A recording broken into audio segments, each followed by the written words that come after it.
Awesome. In a second hostage exchange, 42 Palestinian hostages are going to be released for 14 Israeli hostages. Uh, with what the previous group of hostages are saying about the Israeli prisons, the Israeli government loves to torture people. Middle East. The Israel-Hamas ceasefire is now on day 2 of the 4-day pause. According to the Associated Press, Hamas is set to free 14 hostages today in exchange for 42 Palestinian prisoners held by Israel. This will be the second swap. The initial group of hostages released on Friday has been reunited with their families in Israel. ABC's Chuck Sievertson brings you the latest.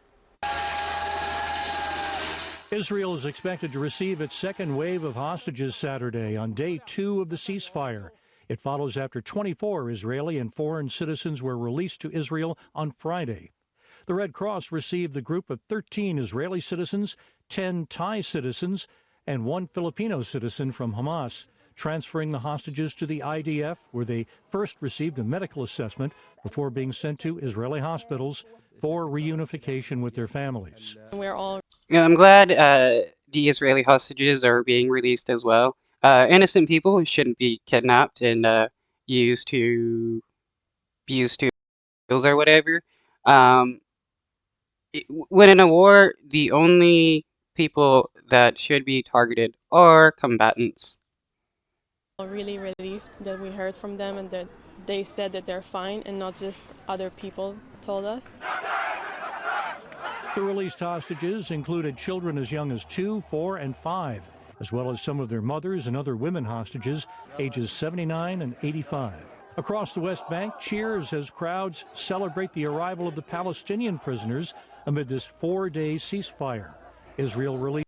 Why are the Palestinians considered to be prisoners and not hostages?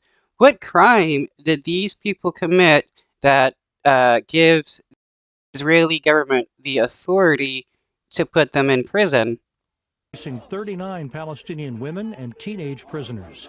President Joe Biden Friday addressing why the pause was so important. Consistently pressed for a pause in the fighting for 2 reasons: to accelerate and expand humanitarian assistance going into Gaza, and 2, to facilitate the release of hostages.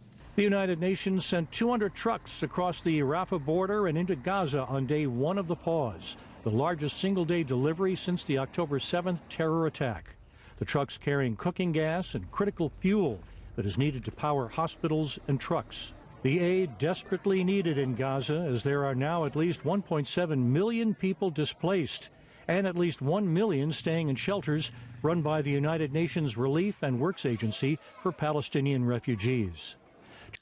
Well, hopefully the Israeli government stops attacking UN shelters, because the Israeli government loves shelling UN shelters because they know that's where people are being held.